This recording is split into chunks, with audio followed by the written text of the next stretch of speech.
Ito ang Factbusters!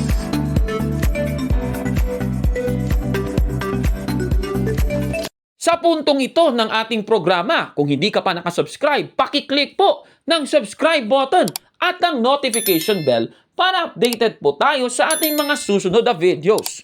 Kaya, let's go at simulan na natin! Mga kapatid, magandang araw po at kapayapaan ay maghari sa ating isipan at sa ating puso. At follow and subscribe, Factbuster PH at The Beloved Catholic sa Facebook page ni Kaburnok. At abangan nyo si Kaburnok, no? Dahil marami siyang i-reveal na mga maling aral at matutuhanan natin ang katotohanan. Dahil ang katotohanan ay magbigay sa atin ng tunay na kalayaan. God bless!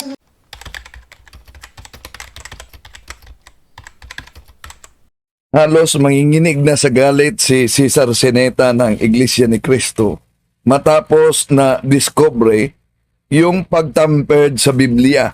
Inaakusahan niya ang Defensor Katoliko daw sa grupo ng St. Peter's Men's Society o kaya'y si Monsignor Jose Abreu ang nag-tampered sa dala niyang Biblia. Pansinin niyo mga kapatid. Na talagang dinikitang ko raw ito. Bueno, bubuksan natin titingnan natin yung Apokalipsis 13:18. Tingnan natin kung may dikit. Ayan. Ito po ang lugar na yun. Ito po. Ito po. Ayan po yun. Ayan po yun. Kung may dikit man yan, hindi ako ang may gawa. Defensor Katoliko nun si Mr. Rolly Tesorero siguro. O di kaya, baka si Monsignor Abreu din. Kasi si Abreu noon buhay pa. Inyo talibong. Talibugok. Talibugok. Talibugok daw ako mga kapatid dahil na-discover yung pag-magic niya. Muli, itong inyong lingkod, Brad Wendell Talibong, makasama ninyo sa pagkakataong ito. Makita natin na piko na si Sinieta. Talibubo daw ako. Na talagang dinikitang ko raw ito. Bueno, bubuksan natin titingnan natin yung Apokalipsis 13:18. Tingnan natin kung may dikit. Ayan. Ito po ang lugar na yun. Ito po. Ito po. Ayan po yun. Ayan po yun. Kung may dikit man yan, hindi ako ang may gawa.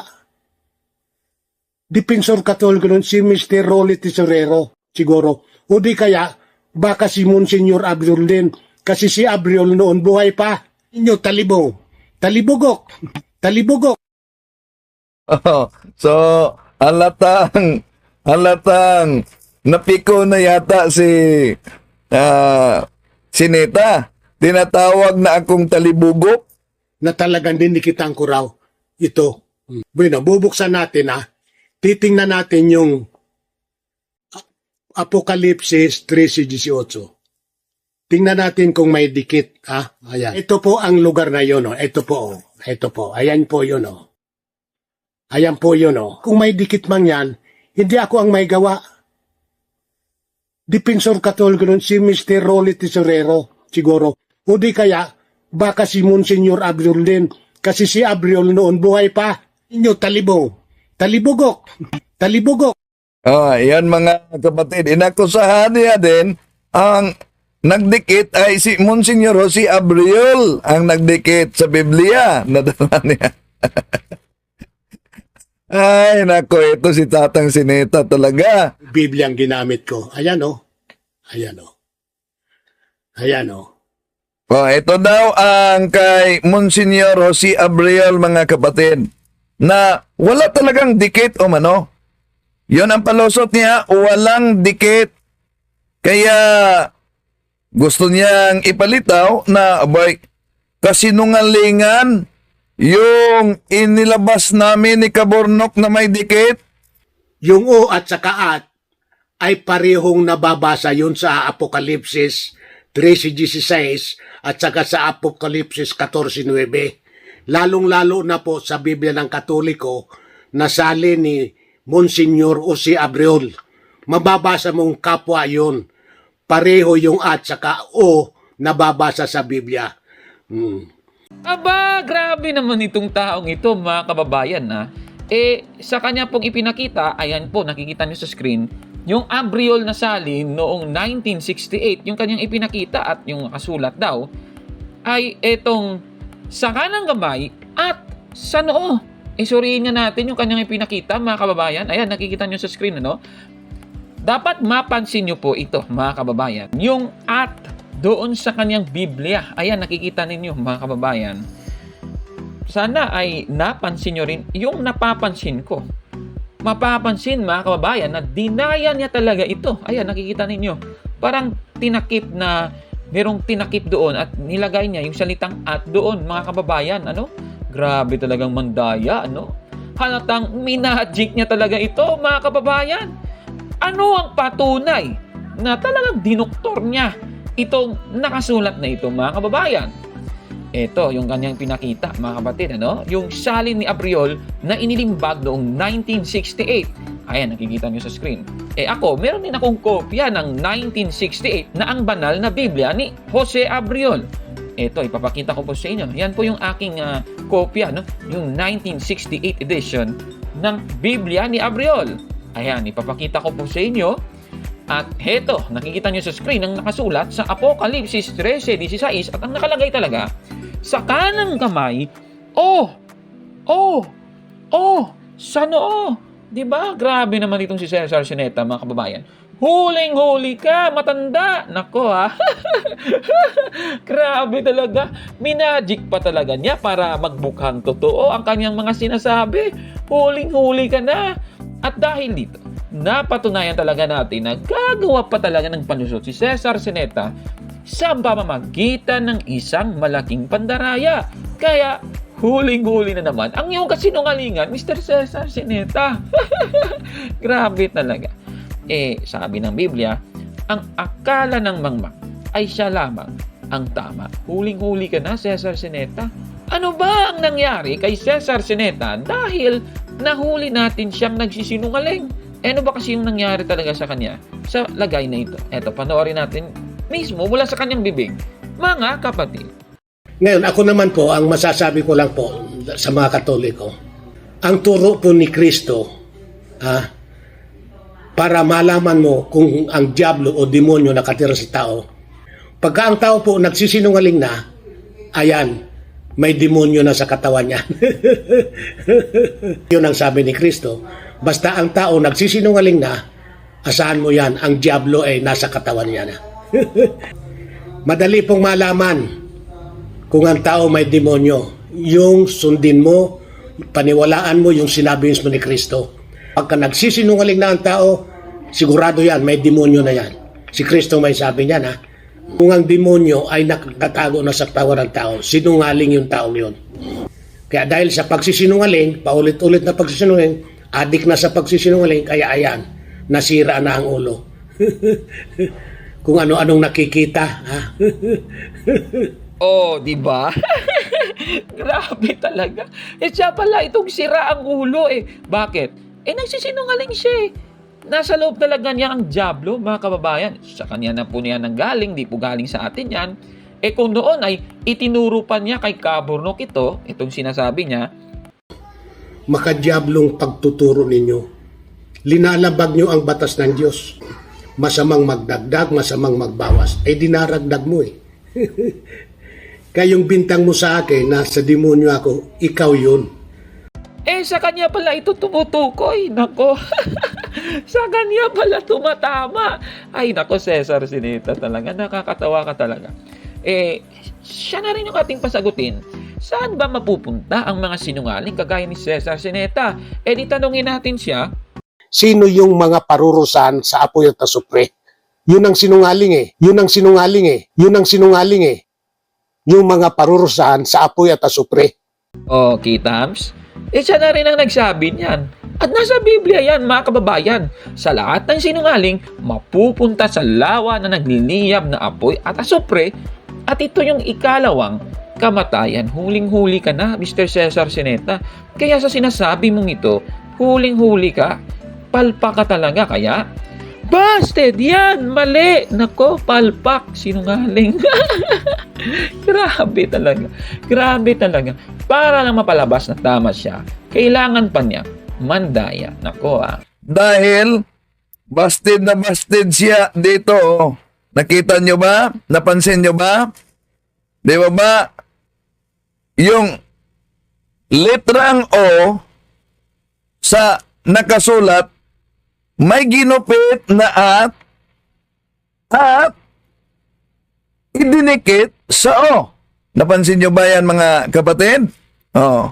So, gusto niyang ipalitaw na isang kasinungalingan dahil dala niya ang Biblia ni Monsignor Abriol na wala daw umanong nakadikit. Eto, yung 7 months ago na video niya, pansinin niyo, makita ninyo kahit i-zoom in ninyo. Oh, nakita niyo ba ang nakita ko? Tingnan niyo sa video niya na ngayon nagpalabas siya ng Biblia, wala talagang dikit. Pero pansinin niyo yung ginamit niya na ang title, ang Sign of the Cross ni Kaburnok, hindi utos ng Diyos. O, pansinin niyo, 7.28 mga kapatid, ito ang makita. Nakita niyo ba ang letrang at? O, kita niyo? O, so, meron siyang palusot. Kung dinikitan man o mano yan, hindi siya ang nagdikit. Defensor Katoliko.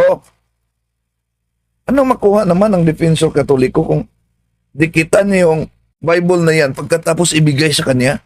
O, kung hindi man o mano, si Monsignor Abriol, dahil si Monsignor Abriol, buhay pa o mano sa taong iyon na ibinigay ang naturang Biblia na nasa kanyang kamay. Eto ba, nakalimutan mo ba yan?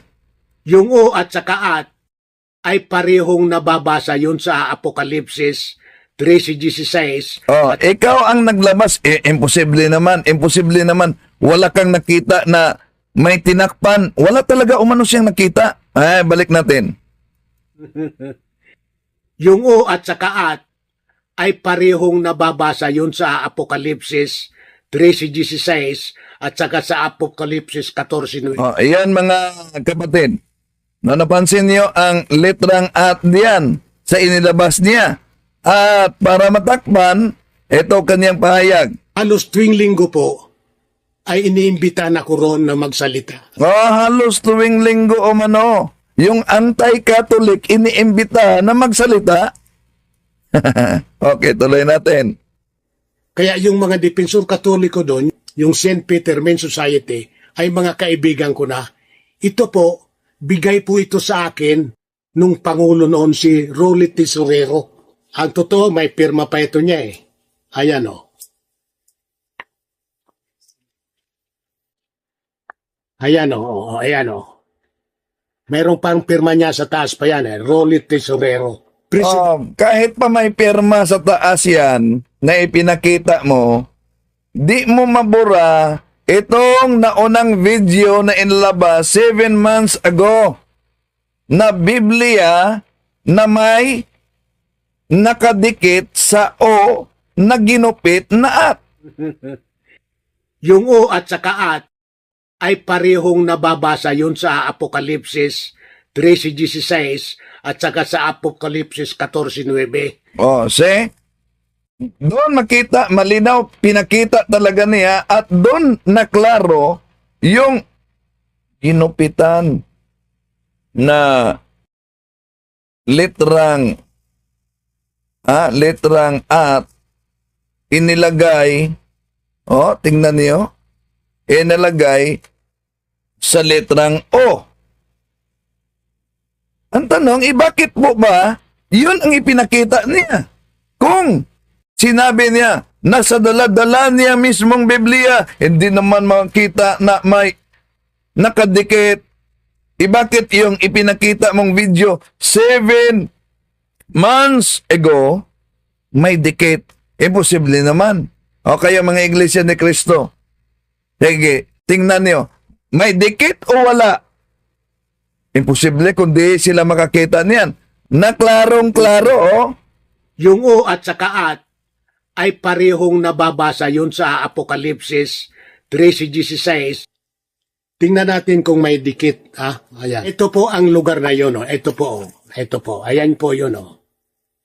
Ayan po yun. Oh. Kung may dikit man yan, hindi ako ang may gawa. Defensor Katoliko nun, si Mr. Rolly Tesorero, siguro. O di kaya, baka si Monsignor Abriol din. Kasi si Abriol noon buhay pa. Inyo, talibugok. Talibugok. Ito po, mga kaibigan, ang Biblia ginamit ko. Nanginginig na sa galit si Sinita. Talibugok daw. Bakit? Kung tatawagin mo akong talibugok, ito po bang nauna mong paggamit sa klarong-klarong may dikit? Mabura ba yan? Mga kapatid, magandang araw po at kapayapaan ay maghari sa ating isipan at sa ating puso. At follow and subscribe, Factbuster PH at The Beloved Catholic sa Facebook page ni Kaburnok. At abangan nyo si Kaburnok, no? Dahil marami siyang i-reveal na mga maling aral at matutuhanan natin ang katotohanan. Dahil ang katotohanan ay magbigay sa atin ng tunay na kalayaan. God bless!